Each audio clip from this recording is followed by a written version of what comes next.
Nyakoro mojaujong kamoro moro mintiere dakika na paga dek tok sa chiel mar okinyi kamoro moro mintiere machiegni network e chendo mar okinyi.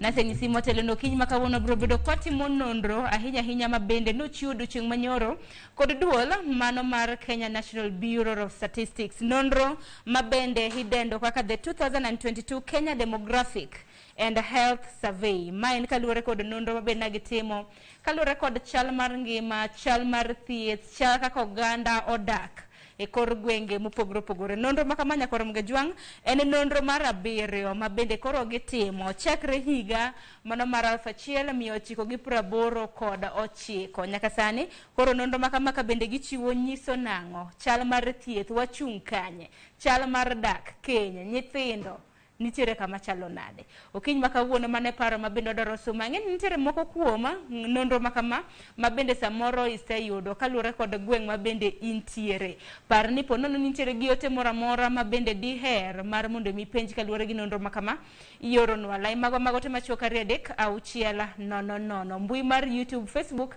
iyudo wa achiel kachiel mano Ramogi TV. Tudri koda mbui mar fan page mara e mbui mar Facebook iyuda @Sharon Ongao. Okinyi makawuono koro mgajiwanga antiere gi manager maduong' mane duola mar Kenya National Bureau of Statistics nyinge Vivian Mora. Ang'eni kwinjo Mora tineno mana ka gibene gwenge mag Kisii. Kata kamano Vivian haroki ni machiegni mosonage. Erokamano amosou nyinga Vivian Mora anya Kisii. Lakini dholuo ema wacho maber molodho Kisii. Dholuo ema wacho maber molodho Kisii. To amor mar chopo kodi kaendi okinyi makawuono. Koko manya koro mgajua nitiere sigana mabende reporter mar Judith Omondi notimo kaluwore kod chala mano mar nyodo e pacho kaendi kaluwore kod nonro mabende nochiwo odiochieng' manyoro. Wawinja nena bang'e wadonje twak. Ne en nyasi mane oyuorie kod jotelo ma opogore kama oting'o jatend migao mar omenda Juguna Ndung'u, jatend migao mar thieth Susan Nakumicha, jotelo mag riwruoge ma ok mag piny owacho e kind mamoko mane obiro kanyakla e nyasi mar keto ayanga lipot mar chal mar ngima oganda. Kaluwore kod lipodno, yangore ni kwan mar nyithindo mamiyo achiel nyuolo e pacho kae dok piny higa ka higa yare higa mar 1989. E higa mar 1989, miyo achiel ne nyuolo nyithindo ka matin mogik 7, ka nyaka higa ma okalo, miyo achiel nyuolo mana nyithindo 2 nyaka 3 kende. Penjo wuok ni en ang'o ma otimore? Ang'o ma omiyo kwan mar nyithindo mamon nyuolo dok piny? Lipod ni koni nitiere gik mathoth manyalo duoko piny nyalo mar miyo nyuolo nyithindo ma odhuro. Mokwongo en higa ma miyo chakie nyuol, higni ma miyo kawo kapok oluwo nyathi, nyalo mare mar sayans mar nyodo, tiyo kod yore mag komo nyuol bende osemiyo mine oduoko chien kwan mar nyithindo maginyuolo kipimo kod higni ma okalo. Lipode moko yango ni budho kapok iluwo bang' nyathi nyalo rocho nyalo mari mar nyuol nyithindo mang'eny. Mine ma odakie bombe nyuolo nyithindo matin kipimo kod ma odakie gwenge. Total fertility rate in Kenya, which is the average number of children a woman will bear in her lifetime, has been declining. You can see from that graph, from 6.7 in 1989 to 3.4. Elipodni bende yangore ni atamalo 5 mar mine manie kind higni 30 nyaka 34 nyalo margi mar nyuol rumo. Gino madhongere yango ni menopause. Atamalo 38 manie kind higni 48 nyaka 49 bende nyalo gi mar nyuol osepodho. Magi gin moko kuom gik ma omiyo kwan mar nyithindo ma inyuolo dok piny. Counties ma pod inyuole nyithindo ma odhuro gin kaka Mandera, West Pokot, Wajir kod Marsabit. Nairobi, Nyamira kod Machakos inyuole nyithindo ma ok okalo 2. Atamalo 81 mag keny ma pacho kae gin keny ma hoyae. Atamalo 19 kende mag mine ma onyuomi e chik kendo ni kod oboke mag keny. County mag Garissa ema otelo kod keny ma oyangi kendo puodhi kod chike ma pacho ka kod atamalo 35. Kaluo ni piny kipimo kod counties mamoko. Kisumu ni kod atamalo 11.6, Migori atamalo 8.4, Homa Bay atamalo 8.2, ka Siaya to ni kod atamalo 8 kende. Lipod ni igeno ni piny owacho biro tiyo go e loso chike kendo bero chenro ma oyang ni ok dhi maber. The 2022 report provides baseline statistics that will be used in monitoring and evaluating the implementation progress of the Kenya Kwanza administration's bottom-up economic transformation agenda. Let me urge the technical teams at the Ministry of Health and county governments to fully utilize these results as they determine how best to implement the various interventions with the objective of achieving optimal universal health coverage for all Kenyans within the shortest time. Lek mar bero somo, thieth kaachiel kod tieko dhier nyalo chopo kare poni oketie tim gigo madwarore. Judith Omondi, Ramogi TV. Nyakoram gajwang mono report mabende no yango dichieng manyoro mano mana chiela kuom okenge manie report makamano. Judith Omondo selero ni kanyo kaluore kod okang mano kaluore kod nonro mabende duol mar Kenya National Bureau of Statistics notimo ka bende gwacho ni teko nyodo duono okang makamano nyiso nango kaka nasenyisi antiere ka gi manager mano mar duol mar Kenya National Bureau of Statistics mungere kaka Vivian Mora. Vivian, nonro makamago ujatimo bang thuolo mar higni abich. Yes. Akene nonro mabende koro no yango dichieng manyoro timo gi yo machal nade penjo questionnaire kosonang. Erokamano Sharon.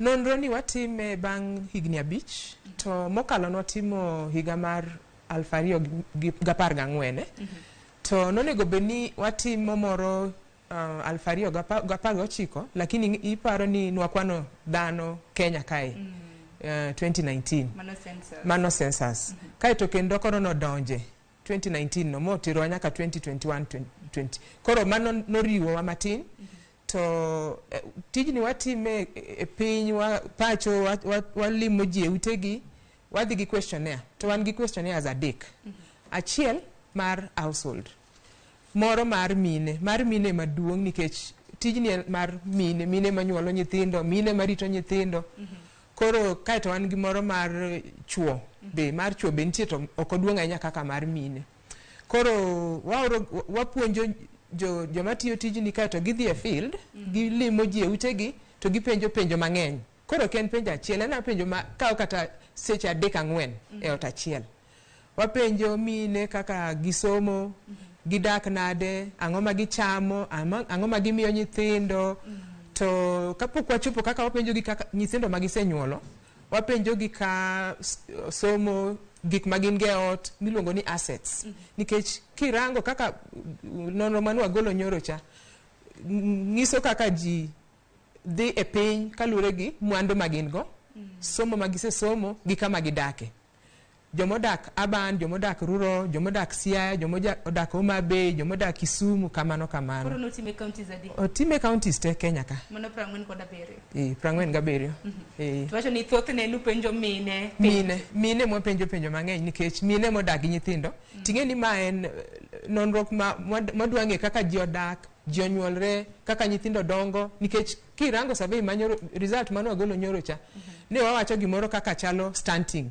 Nyithindo ma okodongo maber kako nego bedi nikech nyathi ma ja higni 2 nego beni orom kama warango kata vaccination be kaka mine dhi hospital gidhi yo nyithindo ka gineno daktar kamano to kata mana kaluore kod nonro makamano erokamano ahinya kuom yangonwa ni thoth mine bende manu penjo nonro maket kod mana neno ni kwana tamalo 36 mag mine ema otelo ni ute mopogore mago household okang makamano nyiso nango bende okang machielo mabende naneno mabende nomora kata mana kanyawadwa Cleophas na lero na kata mana wasome report makamano ni nitiere kwana tamalo mag mine kipimo gi chuo moyie mar mondo mi chwadegi mar mondo mi gogi ute ni gogi ni giyie ni mar mondo mi gogi ni gilewo ot giwango chiemo no giwacho ni gidwa dhi kamoro to ginyiso mzee nitie mine machal kamano timore mine mantiere gwenge mage mabende counties mopogore timore nikech gini openj counties mopogore anyalo rango ni korwa kocha Siaya Kaluo we arangane nikech mano wacho ni ginene decision making aonge ge summary ka aborango ni tabo ngisi kaka jokorwa kucho Siaya Homa Bay Migori kata Kisii Kericho nongengeni abola rango gwenge ahinya mago mag Nyanza Kisumu kaka Siaya Kisumu Siaya Migori wari unyaka kata mna Kisii Nyamira nikech mago dito tentiere Nyanza kata kamano Vivian adwaro mar mondo mi wang'i nonro di matut wang'e ber mabende no biro gi nonro makama nikech ang'eni nitiere the good, bad and ugly kaluwore gi the survey mano mar higa mar 2022 mabende no yango odiochieng' manyoro. Wachakane gi maber nikech wan wajahero ga miyo nyikwa Ramogi wang'eni okinyi ber bende ber ramna ka oganda bende yude weche maber. Wang'ene the good iwacho ni fertility rate odok chien kawuok kwan atamalo 6.7 nyaka kwan atamalo 3.4 odok piny. To mano nyiso ni mama mosechopo higni 15 nyaka higni 49 mage nyithindo ma on average ginyalo yudo e higni go. To gimomiyo kirango tineno ni mon modhi school delay child bearing gideko chako yudo nyithindo. To kichako yudo nyathi kochopo higni 30 kama koro ineno ni in gi higni machiek mibo yudo go nyithindo. Mar ariyo mine mosomo ong'eyo tiyo gi yien makomo nyuol. Koro iyudo ka fertility dok chien kuom mine mosomo. Mar ariyo bende ineno ka wagolo results based on wealth quintile. Tiyudo ni mine manigi mwandu mang'eny moloyo ema yudo nyithindo matindo moloyo manigi mwandu matin. Koro luwore gi kaka exposure. Kidhi hospital ting'isi ni nyithindo mang'eny nyalo ingi samoro ine tich okidwa ni nyathi riwi nikech idwa tiyo. Koro iyudo ka mine yiero reduce nyithindo magiyudo. Ben naneno kata mna mine mapek ben jathoro dhi e clinics nikech naneno ka antenatal visits sani nitiere kod atamalo 90 kod 8 okang' maber mabende dimoni nyalo kata mna geng'o mortality deaths. Yes nikech koro nwapenjo mine ni kani yach kuom higni 5 mokalo nyithindo miseyudo nidhi e clinic donge mach clinic koro ng'isi ni nadhi e clinic to nadhi e dwe mar 7 nadhi e dwe mar 1 dwe mar 2 kamano tiyudo ka mine mang'eny sani dhi e clinic ding'wen kapok giyudo nyathi which is very good. To bang' dhi clinic kendo kisenyuol nitie moro miluongo ni postnatal irangi kaka mama ka isechango maber nyathi be ipuonji kaka inyalo rito nyathi imiye vaccination kata thought bi puonji kaka inyalo feed nyathini. To kaka kamano naneno kotimo maber ka bende thoth mine mabende samoro nakonyore kata mne udi naneno ka kwano gi bende nodok piny kaluwore gi nonro mane otimo higa mar 2014 niwacho ni kwan atamalo 34 mag mine ne konyore ot sani nodok piny nyaka kwan atamalo 11 nonro mabende notimo donge nokang' makare makare kabisa kendo ing'e gimomiyo sirikal noketo gimiluongo ni mother child health gi universal health care makoro mine nyalo dhi hospital kiyach ti nyalo riti mo kichiwo pesa mora mora mano miyo mine dhi hospital mang'eny moloyo kaka chon.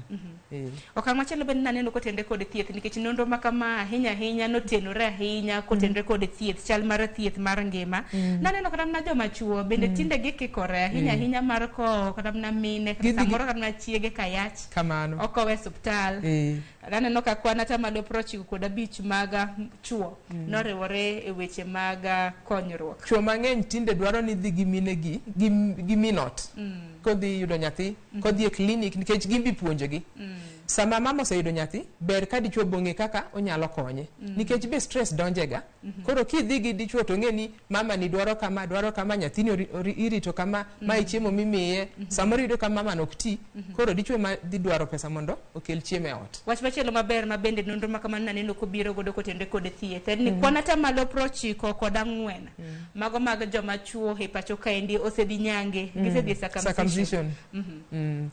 Chuo tinde embrace circumcision to mine circumcision mar mon ing'e nok ber FGM ok ber affect mine kata sama gidhi yudo nyathi koro tindo dok chien ma wageno ni by 2030 ok wabibet gi joma otim kamano. Ero kamano inya Vivian ting'eni gima nigi ber nyaka bede gi rach mare kata bed ni nonro makama ntiere gi okenge moko mana ber koro nitie moro mana neno ka rach na ahinya obesity gi overweight iwacho ni e kinde thuolo mabiro nenore ni oganda mapacho kendi thoth oganda biro bedo gi del mang'eny okada wacho ni chwe kado gibedo gi del mang'eny obesity kata mna moro bed naneno underweight bende nitiere ka madi bed ni kelo gang'o mano ing'e ni wach nutrition kuom nyithindo chiemo maber nyathi onego tho kuom dweche 6 fully ekichako supplement to kosebet ng'ama duong' to koro nyako otim exercises tiyudo ni joma dongo mang'eny gin lifestyle Sharon kaka in kori ne studio ka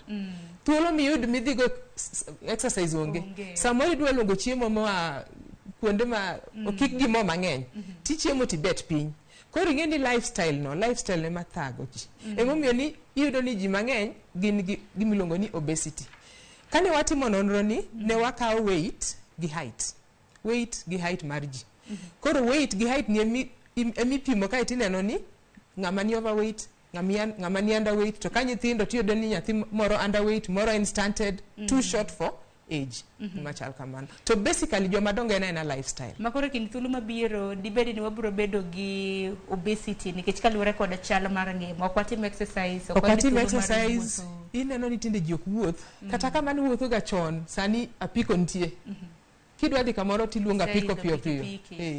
Koro wa reduce activity to chiemo to gwa chiema to abet. Kora pani mano challenge koro ngajwang bende lakteche bende wacho ni odiochieng teme kata mana wuotho kuom thuolo mar dakika 15 bende wuotho. Kata kamano pani mano challenge ne ana donge. Kopogore gi mano lakini aneno ka korwako cha overweight okrach ahinya kata nyithindo karango kaka growth monitoring mar nyithindo.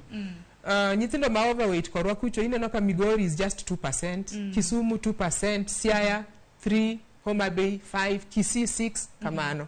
To generally a country aneno ka nyithindo ma overweight gin mago ke counties mage. Nyithindo ma overweight aranga ne Nairobi kaka chalo.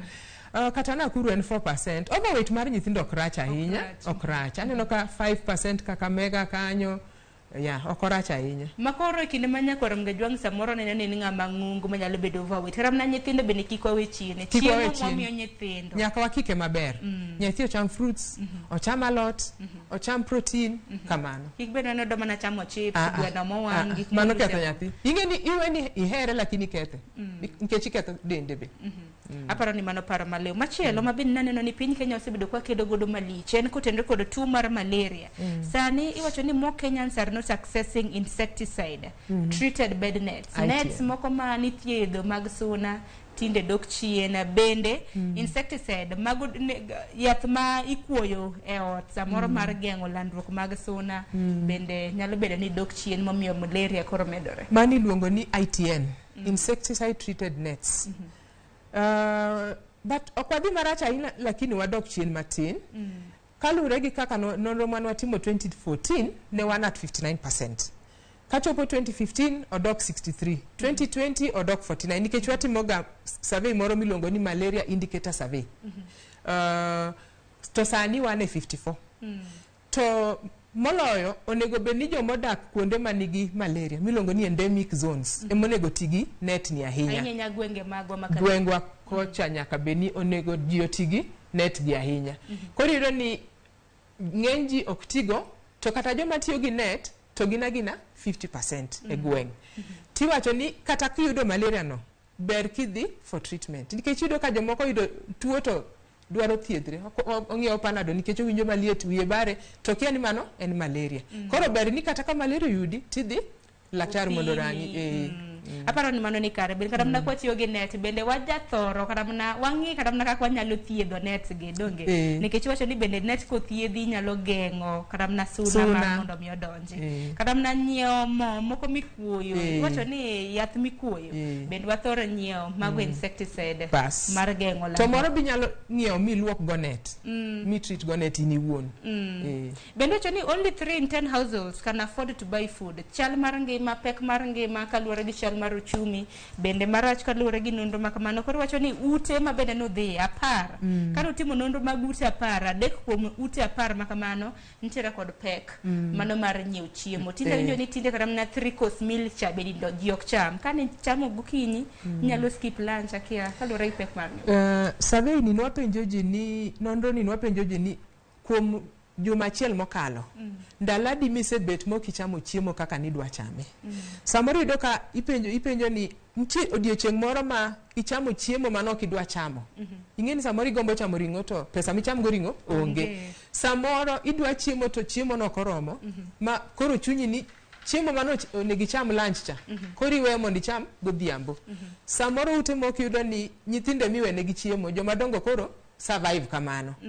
Mage penjo mano penjo gito ni penjo in the last 7 days be odiochieng' moro yude ma ok yudo chiemo manidwa chamo koso chiemo no bare mo kichamo kabisa. Koro mane kaka survey no yudo.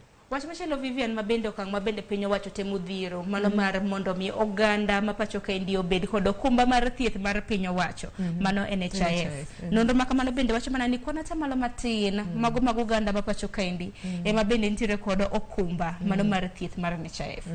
Mano mana adiera nikech nwayudo ni percentage mar ji ma nigi NHIF tingeni thieth is very expensive. Ka ng'ato tuo to dwa golo pesa ofuko ni dwa dhi go thieth to very expensive. Tingeni NHIF konyo ji. To results no nyiso ni NHIF percentage ma ji ma nengi coverage mar NHIF werang ni ane mama. Nok duong' ahinya. To be wayudo ni nitiere jomoko manigi private insurance. To jomoko nitie makao ginene community based insurance like 1%. So ndiko jina kamoro ka naneno kata na mara NHIF no bende wacho ni thoth oganda onge kod NHIF makare nikech iwacho mana ni kwan atamalo 24 kende ema nigi NHIF donno ka kwan no tin kabisa kipimo kata mana gi gwenge mopogore ideally onego bedni en 100% nikech NHIF is available to hospitende mang'eny be accept NHIF to akia gimomiyo ji okaw gima daher nyiso jowani kauru NHIF at least okonyo ji.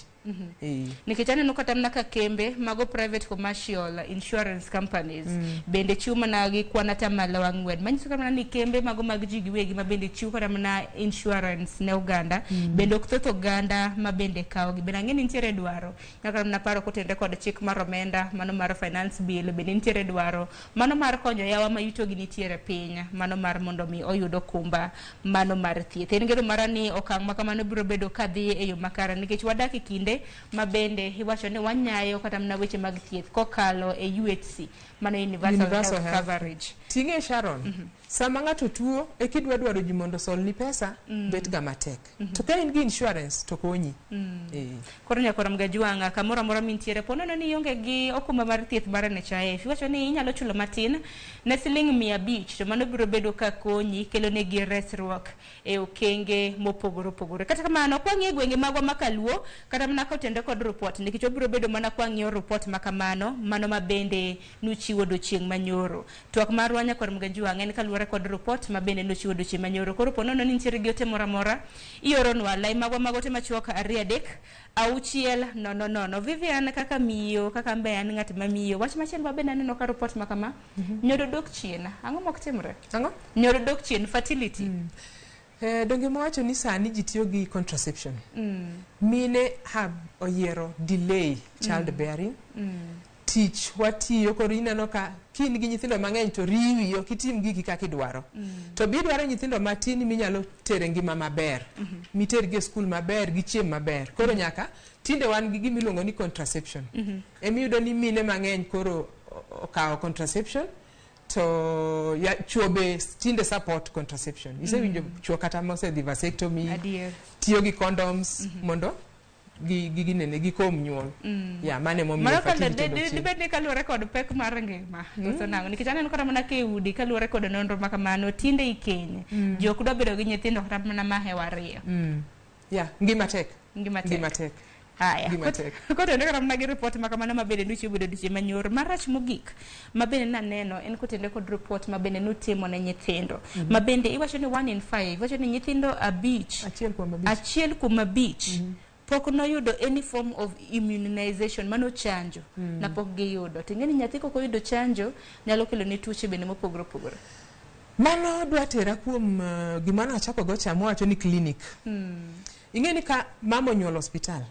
to most probably obo yudo chanjo mokwongo cha milongo ni BCG to bang BCG nitiere chanjo moro milongo ni pentavalent polio vaccine ma the clinic bang nyuol ber kabisa nikech kwarango gik child mortality we are not doing badly Kenya dhi maber gi child mortality odok chien molo kaka ne en chon nikech kwarango kaka wan gi measures mang'eny mag child mortality chakre gi under 5 mortality mano chances mar nyathi tho kapok ochopo 5 years aito nitiere infant mortality nyathi ma pok ochopo ma onyuol to pok ochopo higa achiel pok otieko dweche 12 nitie neonatal mortality en mar nyithindo ma osenyuol kapok ochopo jumbe ang'wen for within 28 days. Taneno ka graph wa ok rach ahinya dok piny. Lakini vaccination is critical. Nikech sani wase eradicate polio. Sani wase eradicate measles dhika rumo. Mana nikech chanjo no. Chanjo no. To kaji odok chien to gigo boduogo. Nikech ang'eni bende nyithindo ok mana nyadichiel kende nikisetere clinic to mano romo. Clinic itere kinde ka kinde. Kata daktari be nyisi. Itere bang' jumbe auchiel, jumbe 10, 14 weeks. Kaito moro ibotere mana mondo pime kako dongo, weight gi, height. Kendo nitie moro gi diarrhea. Nyithindo ma DIO and so on. Iyudo ka mine onego puonj kaka gi handle nyithindo gi ka gin gi tuo mar diarrhea. Koro mana gino marani nyakorom ga jwang ponono ni ntiere gi nyathin ga buo higni 5 dong nyithindo mantiere buo higni 5 ke ma pod itero e clinics donge. Koro mana gino marani nikech daktari bende ndiko ga ni next clinic visit en karango mar mondo mi nyathini kik yud tuoche motenre kod koso chiwo chanjo. Koro ter nyathini chanjo mar mondo mi kik oyud tuoche. Wach machielo gimoro kendo. Karango under 5 mortality an gi map moro kae manyiso kaka korwa kocha dhi. Karango Migori and 73 children thaw before they reach the age of 5, under 5. Homa Bay 61, Kisii 40, Kirango Kericho only 31, Kirango Kisumu at least 45, Siaya 63, Vihiga 51. No mano chance mar nyathi thaw out of 1,000 children manual 73 will die before kapo gichopo birthday gimar kapo gi celebrate the 5th birthday. So mondo wa dop ma odog chien nyaka watim vaccination wa mi nyithindo chiemo maber kendo ka nyathi tuo titere ka laktar mondo range. Mano bro reduce. Aparo ni mano ni kare to bende chuo ma bende naneno percentage mar gi kadi malo ka bende aparo ni temo mano mar konyo min utegi mano mar rito nyithindo e yo makare. Kopogre gi mano bende naneno kotendre kod tuoche makoch ma bende samoro jathoro yudo oganda. Ahinya naneno kanyo cancer mar mine mano mar thuno bende naneno mano breast cancer to ni only 14% of reproductive age women have been screened for breast cancer, with only 17% being screened for cervical. Koro jimathoth dhi mar mondo mi otim negi screening mano mar cervical.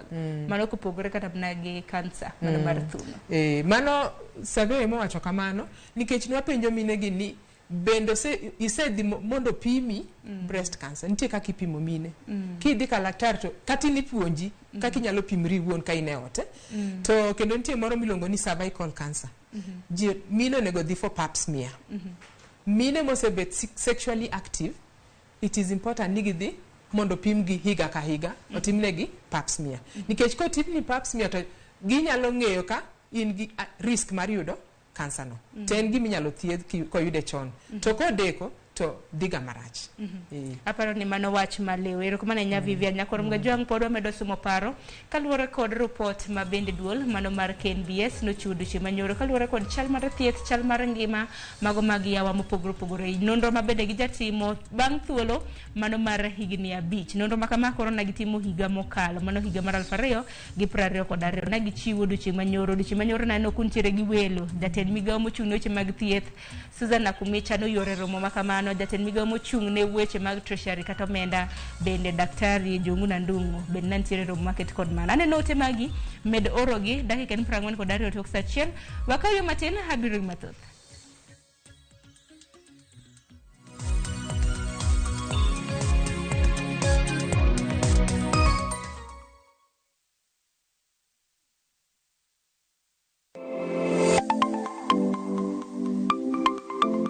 Nyakoramuga juanga ng'ato ka ng'ato inyuolo kod pok mare makende. Hero mara marokapu no chakre chon nafwenyo ni mae gima hero timo, mae gima lwetega nyalo loso. Ramogi TV koro mi pok mopogore manyalo loko ngimani. Nitie gima iluongo ni giving back to the community. Like iga moantien asepuonjo ji ariyo no. Chenro mar pogore nyakoramuga juanga biro ni chieng' tich ang'wen ka tich ang'wen chakre saa 2 nyaka saa 3 mar okinyi kod an Sharon Ong'ao. Kik bai.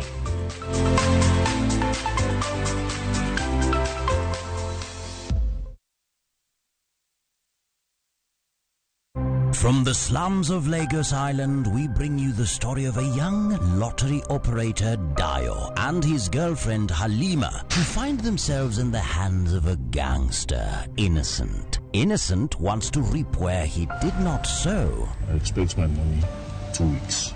Dio has to find a way to escape from the deadly wrath of Innocent and at the same time save his relationship with Halima. You dey use your brain. You hear wetin dey talk. You use your brain at all. That's why you talk. It makes sense. What's that for you? What's that for you? Watch this action-packed Nollywood movie Out of Luck only on viewsasa.com or dial *487*3#.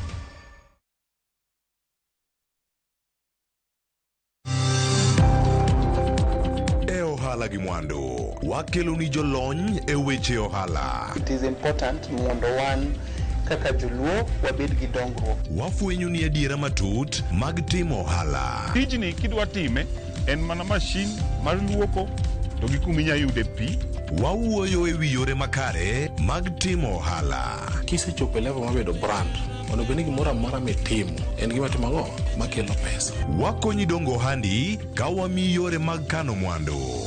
Investment group kawache mana gi nyinge no en choko pesa kasto ikete kamoro kasto golo nyinyo. Mabiro konyi e kinde mabiro. Omiyo wakwayo ni ji duto ket pesa gi savings mondo wapuonji kaka gibiro tiyo kodo. Riwri kodwa chieng' tich ang'wen saa 1:45 otieno mana e Ramogi TV.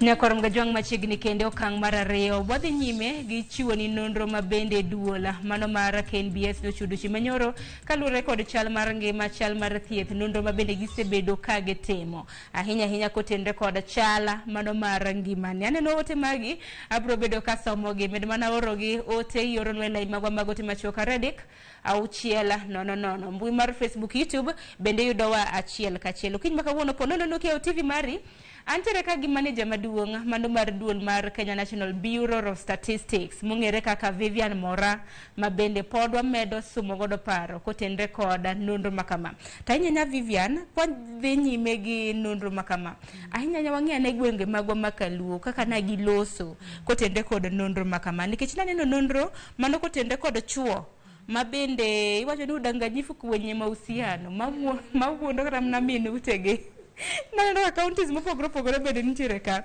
Wacho ni county Manarok, chuo mantiere county Manarok emotele mar riambo gi riambe Kenya kata mna gidhi oko mar Kenya. Nano kotenre kod county mano Manarok bende naneno counties mopogore kaka Migori mano county maunwa makalu bende naneno ka nyithulo mar namba 2 Elgeyo Marakwet, West Pokot gi Embu. Makoro kado penjo chuo tu penjo gito gibe gi yene adier wandu adhi oko mar Kenya. Ingeni kwatimo nonro ni to wan gi interviewers mamon gi machuo. Koro ma penjo mine gin mon to ma penjo chuo gin chuo. Kise loso gi ng'ani to en gi trust kuomi ni gimong'isi nikech onge kumibo fulo nyinge ena gimuloso kode. Penjo. To stego giwacho upenjo gi kuma gintiere yore gi koso ka gintiere gi minot. Kendi gin confidence. Nyaki yud privacy kidwa loso gi ng'ato. Kata mine penjo mwapenjo mang'eny kata mawacho ni oyie mondo goye chuore kia no wacho kamano. ena gimi penjo ng'ato ka en owuon. Mun kinde kodi kende. Koro nonro makamano koro Migori aneno kanyo ka gintiere namba 2. Naneno kata mna mine bende makerecho bende aneno kok dhi maber. Ekine mabende koro wasea kata mana chuo. Tinge ingenia okwa penji gi ni ungi ingeni in about polygamy. In gi monadi. So ng'eny gi gina joma nigi in a polygamous relationship. Ero kama na enya nyakoro mgejwa nkaka kata mna moko kuom ote mabende aneno ka ntiere ka aneno ka Edi intiere gi paro moro ka iwacho ni nonro makamano yie godo matin iwacho ni kidienje moko ta jagi nyaro mudi iwacho ni yo idwa dinwa iwacho ni jo chuo ma Homa Bay ahinya bende dak research maka mo nyiso kotende kod nonro mar Homa Bay kotende kod Homa Bay Vivian nana ni Homa Bay bende otelo nyithindo ma bende iweyo mano gi minegi mano mine gi wuonegi mago orphans iwegi ka gi nyithi kich bende medore county mano ma Homa Bay ang'o mok timre mano ingeni okwanon ni ang'o motimo parents tinge maber ni ndalo moko Homa Bay notelonwa kuom weche mag ayaki koro ingeni nego min kendo nego wuon ot emomiyo iyudo ka nyithindo dong orphans to aneno indicators mag Homa Bay kae ane inyalo rango kata in mag an gi brochures manigi counties te kaka mano mar Homa Bay inyalo rango to wach orphanhood werangane ni Homa Bay wan kanye okane ka nyalo bet ni ndalo mane koro nikech giwacho ni 9% of Kenyan children under 18 wacho ni kwanata malo 9 mag nyithindo mantiere bu higni 18 e county ma Homa Bay gin kiye gin nyithindo ma bende gionge gi min gionge gi wuon dibende kaluwore kod wach ma bende wacho ni samoro counties mago ma Kaluo bende waja neno nonro ma bende itimo kaluwore gi chal samoro mar thieth mano kanyal ng'e nikech ing'e ni nyathi maonge gi min gi wuon nyiso ni min gi otho gi wuon gi botho to kaka nyalo paro an ng'eny jogo iyudo ni gin joma ne oyudo tuo to omako gi ji ariyo makoro giwe nyithindo ka odong kiche kendgi mano bende kotende karamna gi manya kwaram ga juang county ma Homa Bay county ma Siaya county ma Migori kanyakla kod county mano ma Kisumu bende nonro ma kamana neno ka bende onywanda igen mana ni koro in general nikech magi gin counties ma bende gintiere e gwenge mag Nyanza counties madero ma Parangwen koda Abero duto te ma bende nitiere gwenge mag Nyanza anno ote moroka mana kinyalo duoke naneno ote moroka ma bende noornwa kanyo koda mana ka Rosi nyalo ketonwa goda yamo wanyalo mana some ote moroka nyo noor ma bende janeno marwa dwaro mar mondo mikonye brother Kuku George mano mar thim licho hinga e county ma Migori wacho ni Sharon Penya Jalony ni seche manyo gi wacho ni nyodo dok chien no donge ginyalo paro ni health sector bende punjo mine mondo kom nyuol koro donge chuno ni nyaka nyithindo dog chien mano paro ma bende ochiw kanyo gi brother Kuku George wacho ni mar mondo miya penj mana dira e kaka ne wawacho cha ni sani ji tiyo gi contraception mine koro ng'e ni yudo nyithindo mang'eny bo mono gitimo gik ma gidwa timo kendo bo mono gimiyo nyithindo gi good life koro ido ka mine mang'eny koro tiyo gi contraception kendo ne wadhi wacho ni kendo kata chuo tinde odonjo wach contraception gi support mine gi mondo gi manage nyithindo ma ginyuolo to ne watiyo gi jo National Council for Population and Development to mano be tichgi nikech gine ma gipuonjo ji kako nego beni gi reduce fertility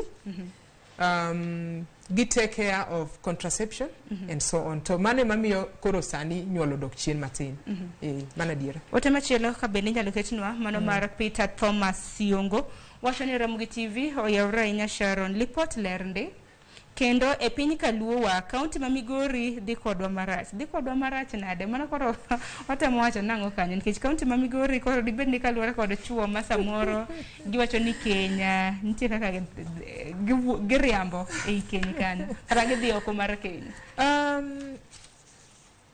gima nwapenjo gi en ni in gi monadi ma ok chiegi midak ge ot to gino ena average ingeni ok ni jite ma Migori ni kamano iyudo ka ngato nigi mon ariyo to gin mondege en mani it's a polygamous home to the other thing en ni penjo ngato ni nyaka ni chak your sexual activity isebet gi monadi ok ni at the moment in gi monadi ena in your lifetime koro ko ngiso ni sani ma gin gi monde mang'eny go sano konyiso bende ni rakam na bedo ni en tire kam na gidha ko moinga chiel mano min ute ko ramna moinga chiel en tire godo ko ramna mopogoro mano ok nyis ni koro dal man tire kam na gi ngata chiel donge mana paro ni makare Festus Otieno iwacho ni dhako ma wacho ni en omor ka chuore goe ok apar ni wiye ber onego gidhi laktar okonygi nikech aparo ni mano bende nonro mabende notim ni nitiere kwan mag joma mine magin gi hero mar mondo mi ogogi kipimo kata mana gi joma chuo to bende igogi ne gik matindo tindo gochendo ka gibiro modeko ka giwacho ni ok gibi e ot ka gibiro molewo e ot ka giwang'o chiemo magin moko kuom ote gi 21st century ni be mana penjore ni miyo yeye mar mondo mi ogoye ka ono seye ni mondo goye to rengo dhi chimo kafida. Ting'e ni nitie gimiluongo ni women empowerment. Women empowerment survey ni ne penjo mine ni e odi ng'ama decide timo gimoro mano gimokwongo kata kidwa ng'iewo gimoro maduong' e ot u discuss gi chuori nikech that is the best thing ni ji onego los mondo giwinjre ni ma wadwa timo kaka joodni tiyudo ni mine ma ok gin very empowered neno ka dichuo ok ogoye to mano ok ohere to kendo iyudo ni mama ka onge yo moritore go to ng'ato goyi agoya samoro en broke stress be ng'eny to ng'eny mine no aneno bok ng'eny ahinya gin about 30 something mawacho ni it's okay to be beaten 30 something percent don't you think it's high don't worry mama alogi sani kaka but mawacho ni ka women are empowered then they will know it's not right mondo goyi nyaka bende mine bende ng'e ratichgi kata mana chuo ma bende gomo na bende un bende nyaka ung'e ni mine bende nitiere gi ratiro chuo bende nitiere gi ratiro nikech nitie chuo ma bende gogi mon nikech nowacho ni 43% of women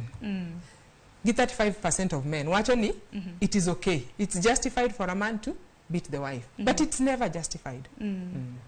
Ero kama na nikech chiegi en osiepni chiegi nego bedo osiepni donge mok nego bed ni goye ka ponono ni miye makoro nyalo yie ni mar mondo mi ogoye apani kaka dichuo nego bed ni ikawo okang' makara no kar bath report makamano ma bende nwa kelo nyakoro mgejua ni weche mago manyien bende nitiere bath TV kanyo nyalo bedo kisomo kodwa kwa dhi nyime gi nonro makama ote moro bende nitiere ma bende odonjo kanyo ote nyakoro mgejuang bende inyalo oronwa kanyo lai mago machok 3:600 kaluwore kod nonro makamano kapok asomo ni moko kuom report ma bende ninene graphics makamano ote nitiere ka ma bende omondi odongo mano mar bongo kanyadoto wacho ni wamor gi kaka omiyo watwak kod puonj maleo mamiyo wang'eyo mano Vivian mano ote koro sedonjo mar poch gi pak kaluwore kod ote ma bende ichiwo neno graphics moro ma bende nobiro kanyo anyalo mana somo gi mar mondo mi ibed gi ng'eyo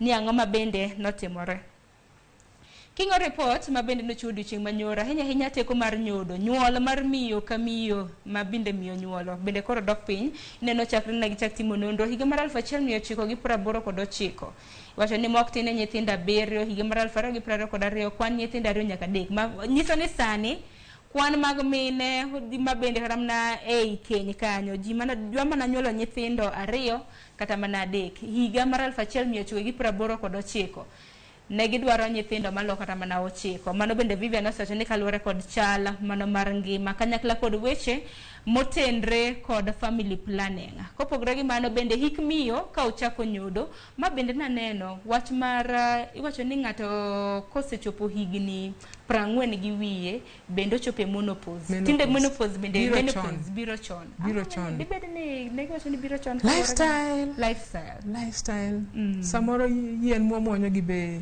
affect okinyal ng'eyo but en lifestyle nikech okang' machielo bende aneno kanyo thuolo ma miyo kawo kapok oluwo nyathi samoro ni nyuola nyathini kawo kata mana thuolo mar higni 10 nyalo kata mana moni mar mondo mi nyuol nyathi mamoro chenro mag komo nyuol ma bende tinde omedore ma bende omiyo kata mana ji ok dwar nyithindo mathoth ting'e ni mano gimiluongo ga ni fertility preference nwapenjo mine gi ni komi thuolo didwar yudo nyithindo adi e ngimani sani in gi nyithindo 2 dibed medadi in gi nyathi achiel didwar medo nyithindo adi mane miluongo ni fertility preference tiyudo ka ng'eny mine sani fertility preference odok chien kopogore kata mana gi mano bende naneno graphics machielo mano kaluwore kod nonro ma bende nichiwo odiochieng' manyoro kwan atamalo 5 mano mar mine kinde higni 30 nyaka 34 teko gi orumo 38 mano kwan mag mine madirom 38 bende wacho ni mar mine ma bende nitiere kind higni 48 nyaka 49 teko gi rumo mana to okton wadonje nikech Vivian ang'eni okin jalony kotendre kod okang' makamano donge okin laktar kotendre kod okang' makamano dibed ni teko rumo kaluwore kod chiemo mwachamo wan ok wang'eyo wabiro bedo ka yudo lakteche kinde mabiro mar mondo mi nyiswa okenge makama kata kamano kopogre gi manya korom ge jwang' mamoko manego bed ni bende ing'eyo kanyo kinyalo kora mana konya some wang' jowi en ni counties magwa counties manyuol nie malo yato ni kinde ma bende iwacho ni nyodo dok chien nitiere counties ma bende kwana mago mag nyuola bende koro dhi malo ka county ma Mandera ineno ka mok tin ne nyithindo 7 neno West Pokot mok tin ne nyithindo 6 magi nyithindo mag degi her bedo godo Wajir mok tin ne nyithindo 6 koro nyalo bedo 6 ka dhi malo Marsabit mok ne nyithindo 6 ang'o mok timre gwenge mag Mandera nikech magi chal ka gin gwenge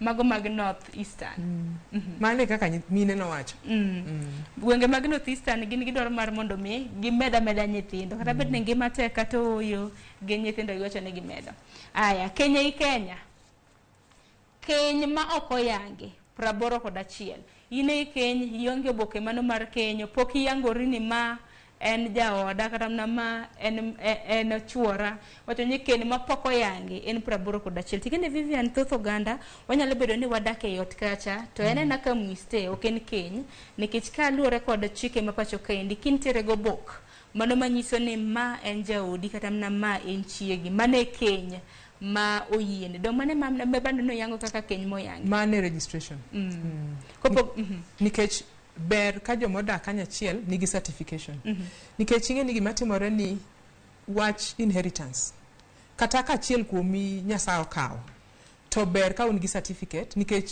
mie right mar bet gi gik ma ungo on the same note registration mar nyithindo iyudo ka kuonde moko nyithindo ok bed registered at birth to mano mono nyithindo dhi school tinde ineno ka government boloko ni piny owacho ni nyaka nyathi bed gi certificate eka onyalo timo penj koro registration is important it's part of women empowerment nikech mine masafa mostly yeah aya tinile kod na keny ma opodhi go boke kwana tamalo 19 mano wadhi marach kaka okwadhi maber nikech ka 81 emok en moyangi 19 en moyangi nyiso ni ka ine ot dak gi ng'ato nyakor mga jwang' temi yudo boke mano mar dak aya Kenya ikaluo koro ang'ene Kenya ikaluo counties mag Ang'wen Kisumu Migori Homa Bay gi Siaya nyakor mga jwang' county ma Kisumu otelo kwana tamalo 11.6 nyiso ni county ma Kisumu dhi maber tinge gima timore kata kirango in the country urban versus rural ingeni Kisumu nigi urban maduong' koro population joma ni urban kanyo are enlightened ginge rights gi emido ka ng'ato dwaro dak gi ng'ato to nyako bed maler to rural yudo ka it's a bit low mane manyalo bet no konyo Kisumu aparo ni mar mondo monyisi kata mno ganda oboke mar keny be nyalo konyo kapo nono ni kata mna gimoro timore ne jaodi kata mana wuonodi tinyalo yudo kata mna kaka inyalo rito mwandu e yo makare koro county ma Kisumu telo kilwegi county ma Migori kilwegi Homa Bay Siaya nitiere gi kwana tamalo 8 jo Siaya ok odhi maber ahinya kotendre kod puodho keny koro joma onge kod obok ne uru mar mondo mi oyudo mana ka Vivian oselero koro ing'eyo bombe mopogore wacho ni urban versus rural koro dala kuocha osedre ni ji mathoth odak monge kod obok mago mag Kenya kwanyalo mana ng'iyo machielo kaluore kod nonro ma bende oboke makamano na wacho en kaluore kod okenge mopogore ang'eni notim nonro makama e gwenge 47 wan watwa mana temo ng'iyo gwenge magwa makaluo ni wachung' kanye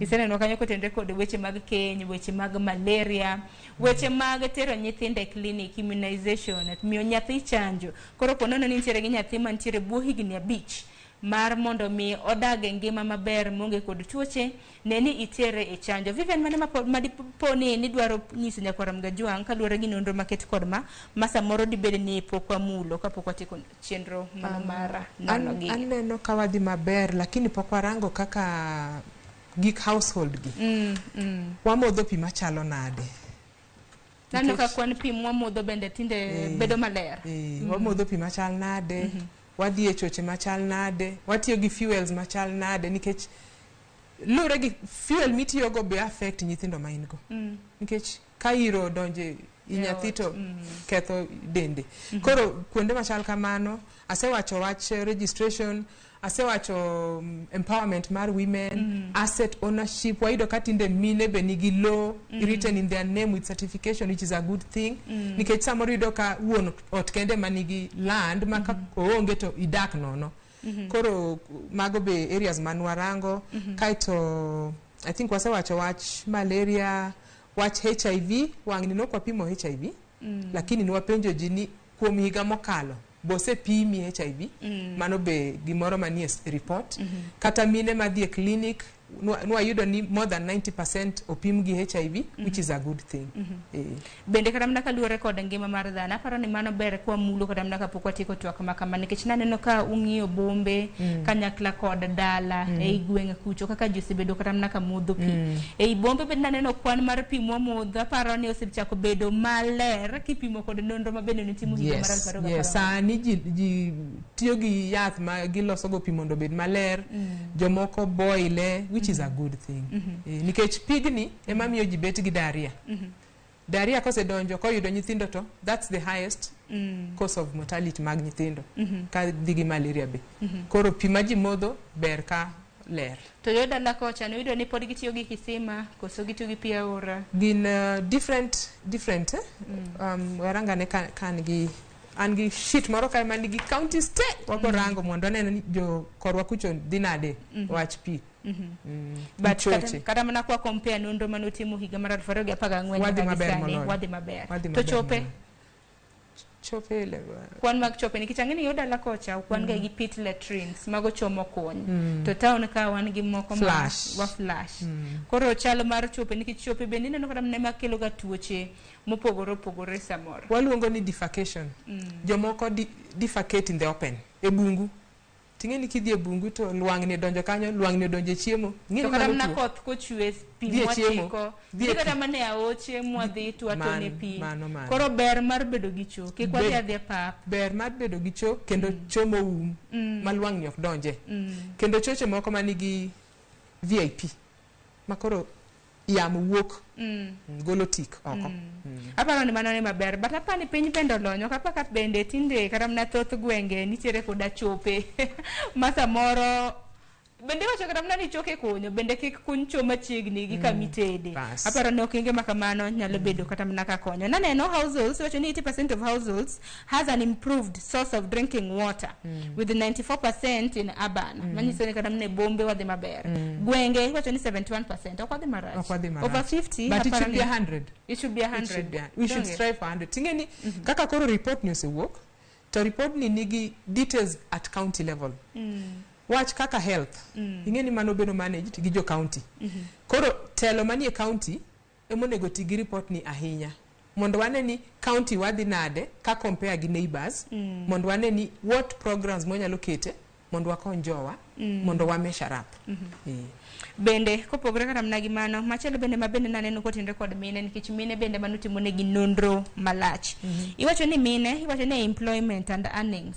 Mano yore mag yuto kanyakla kod tije. Kwana tamalo 67 mago mag mine mabende nitiere i Kenya kinde thuolo mar ndalo kata mna dweche 12 iwacho ni nondik gi e tich. Manyiso ni iwacho ni kwana tamalo 55 mag mine manie Kenya mago married women. Iwacho ni make decisions alone on how their cash earnings need itiyo godo. Ka 40% make those decisions jointly with their husbands. Pod nitiere wach ka. Pod nitiere wach kanyo. Nwapenjo mine kata chuo ni kuom ndalo 7 mokalo nitiyo tich mora mora. To kano kitiyo ndalo 7 go kuom dweche 12 mokalo nitiyo tich mora mora. To joma wacho ni ne gitiyo kata nyocha gitiyo the last 7 days tipenjo gi ni no chuli gi pesa koso no chuli in kind.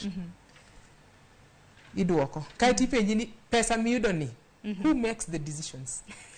Iyudo ka ji mang'eny gi make decisions as a family. Moko wacho ni I make my own decision.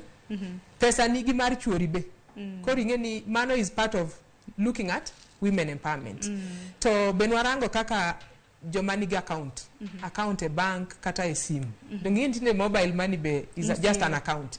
Tudo ni 79% mag mon nigi mobile money transaction. Nigi bank account kata gi mobile phone.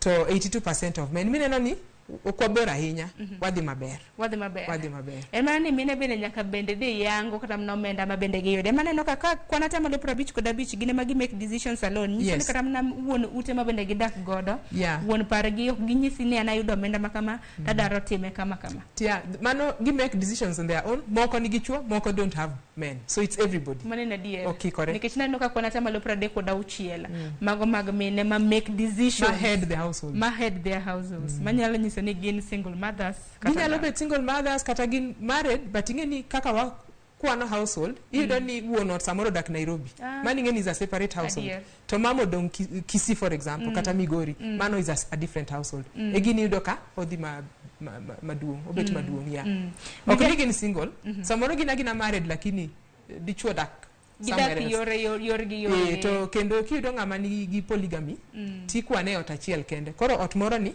mama ema bet head ero kama na enya ngene kawuono waketi ka giloso ahinya nyaka luore kod nonro market kod matine me ng'at maber mar fuono nwatie nonro makamage ne kichun manotime notime amor nwatime kuom dweche 6.5 nikech nwachake February twatieke dwe mar 7 mano mar higa mokalo twatieke July kanyo counties moko nwatieko chon matin but nwatieke mogik July beginning of July aparo ni mano nonro makara nikech kaluore kod kata mana kaka nisewacho motelo chini kacha ni ot achiel nyalo kata mana kawo seche mohew kata mana dek donge mar mondo mi nonro makama tingeni Kenya National Bureau of Statistics nigi methodology magitiyogo kuom yiero ute mwadhiye itimatima sample ok dhie ute te nikech an ng'ato nyalo kana napenjo ni an dak gi sebire ok wadhi ute te wadhi kata ute 10 to apargo represent mokogo wadhi kata 20 to represent gweng mangima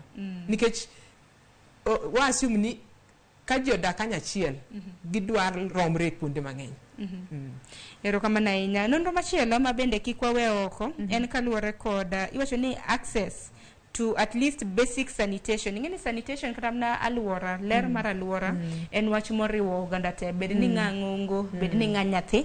Nikichocho ni 41% of the population has access to at least basic sanitation services. Wacho ni 1 in 4 people achiel e ji ang'wen nitiere gi limited services. Ema meni doka jomoko sanyalo bedo ne konyore kata mana e bungu kata mana nango aparo ni kanyo anyalo bedo kwa temo matin mano kaluore kod mieche mopogore nego improve donge nikech kuondege makelo tuoche kaka mana kaka nisewacho mag diarrhea gi mamoko machielo manego bende walose ni 13% of women and 7% of men aged between 15 to 49 wacho ni have experienced sexual violence nkech ma bende na chiel kuom okenge ma bende osebedo ka kelo shida imieche mopogore iwacho ni Kenya kata mana akwede ahinya mag Kenya dhao koro watch violence ni ne warange kuom in different dimensions nwaluonge ni gender based violence nwachako gi physical ngato goyi ngato padi ngato nduni neno kaito wadhi sexual violence ngato ka violate you sexually that is violence kaito yudo ni nitie moro milongo ni emotional violence ngato kogoyi ngato ko harasi sexually to emotionally oketie ngima mateke koro nwayudo ni kuom mon yudo ni 34% os experience physical violence 13% os experience sexual violence kaito yudo ni 41% os experience either sexual and physical violence kamano and and part of the issue of looking at gender based violence to kochuno ni owuok kuom chuori or your wife either enyalo bet kata uncle relative watni kata ngamikia even in the office it's all sorts of violence from any the perpetrator kongere okochuno nyak beda perpetrator okochuno ni ene nikikamne teach ngato nyalo kata nyacho ratiro mari wach machielo Viviana mabende naneno komako dhoga ahinya kalure gi nonro mabende notimo wacho ni kwanata malo 40 mag oganda ipachoka population mapacho kaindi nitiere gi rawerni wacho ni under 15 years wacho ni 40% of the population is under 15 makoro nyiso ni wan gi kwan rowere mathoth e piny Kenya wacho ni Kenya is a teenage country it is one gi actually under We have 40 under 35. 40%. 40% under 35. Yes, 40% under 35, which is a big number. Tingeno kang makamanya negwedni walose nikech okang makamaka e kind thuolo mar higni abich. Achni kochopo yiero mar higa mar 2027. Moko kuomgi kata mana rowere mabende nitiere buo higni 15 makamagi biro bedo ka luto ombulu. To kata mana kono nitie nonro mabende oyangi manyiso kaka generation Z gima giero. Gin gidewo mana kaka girwakore. Gin mane mbui kum seche malo apare odiochieng to my generation manego beni kori loso goda paro ne okang maka kata mna kugolo nonro jotelo bende nyaka ne weche maket kod magi nikech kata mna pok mar omenda ka ichiwo ging'ini kwan rowere rom nade moloyo kwan jodongo na kwane kaka rowere gi warito gi maber mondo kik gidonje gik ma thago gi drugs aola mag rowere mago peer pressure aparo ni mane okang makare mar losi wasomo koko mote mabende nitiere ka mana kinyalo ketina moko kuom ote mabende odonjo mar mondo mi asom ote makamago ni yore lai mago mar ote machoka redek auchiel no nitiere ote kanyo Martha wata ni Sharon yiero dichuo maber tek an Martha kawuok Nakuru nyalo paro mana kaluwore kod okang mana kaluwore kod okang mar keny nyalo paro repod keny e Ikaluo kabende niwacho ni kaunti ma Kisumo kende ema bende otelo Siaya pod orem gi kwana Malaboro Vitalis Ochieng wacho ni lure gi yedhe matinde okel gi jolony e piny mano mar komo nyuol nyithindo ginego e iye gi hawuoro mano mar komo nyuol to koro lure gi keny ko yie mar komo nyuol kata mna tinde cho bende komo nyuol koro lure gi yie maru e keny maket kod mana Lilian Obunga iwacho ni ochumi oidho nyodogo to wadhi pidho gi wacho ni ochumi oidho nyodogo iwacho yapa ni nyodo to wadhi pidho gi uchumi matekne nango ka koro kata sani ema wasenyuologi ema puonjogi sikul dhi tama yawa koro mane ich Nyasaye kuyie to timweyo monde aya koro Nyasaye manyalo bedo ni yie tin bende koro ikomo nyuol ingeni Nyasaye mi thuolo mondo yier donge erokamano ahinya bende aneno ote ka mano mar McDonald Budho mano jata chenro maduong' mano mar KBS wacho ni anyisi puoch gi pako Viviana iloso makare kata bende ni nyakisi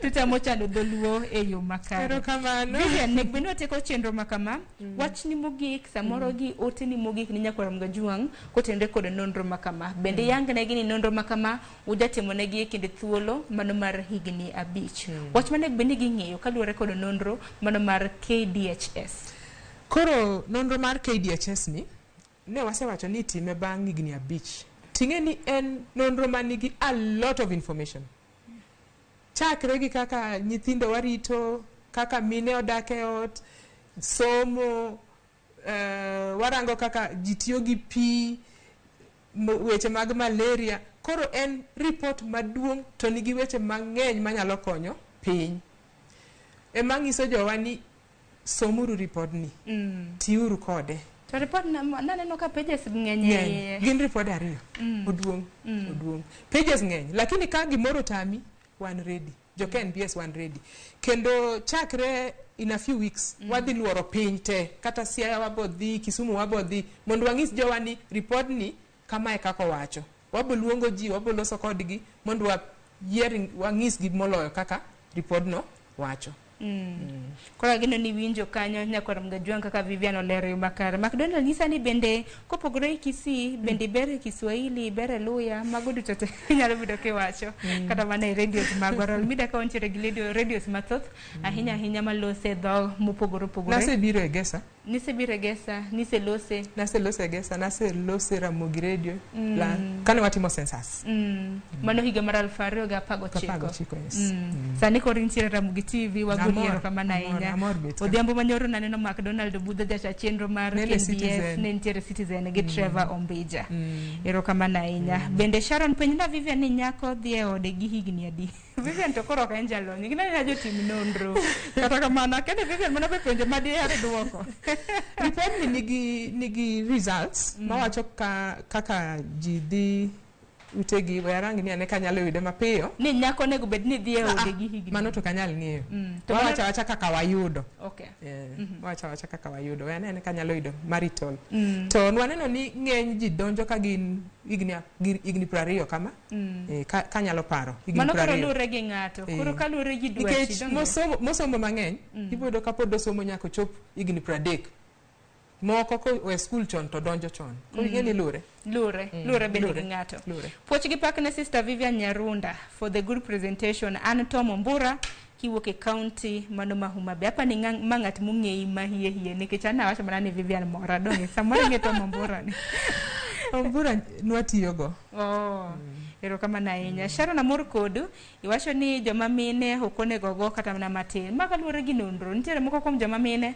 ma bende nowacho ni gin gi mor mana kigoyogi kene ne gi mor koso giwacho ni gin ginyalo hero gi ok ni gihero ipenjogi ni ineno ka ber mondo ok gogi ipenje ni ineno ka ber mondo dichuogo dhako ko owang'o chiemo kodhi oko moko ng'ise kowe nyithindo moko rito maber koro ok ochuno ni ne migoye but owacho ni ber kogo dhako kotimo kamano erokamano ahinya mago koro preference would you ok onyiso ni gine makoro igogi kiny ipenjogi ni ineno ka ber mondo dichuogo dhako kowe nyathi ineno ka ber ka dichuogo dhako kowe chiemo mowang' gik machal kamano chiemo koro kowang' dong gase mowang'o chiemo ok ni dhake mowang'o chiemo kokamano omondo dongo mano mar bongu kanyadoto wamor gi kaka omiyo watwak kod puonj maleo mamiyo wang'eyo wabedo gi ng'eyo mathoth dong nanyisi ni chenro makama nego bed ni kelo ni puonj makare otimo kaka sawa moko kapok watiko chenro makama nikech aneno ka sa bende ringo matek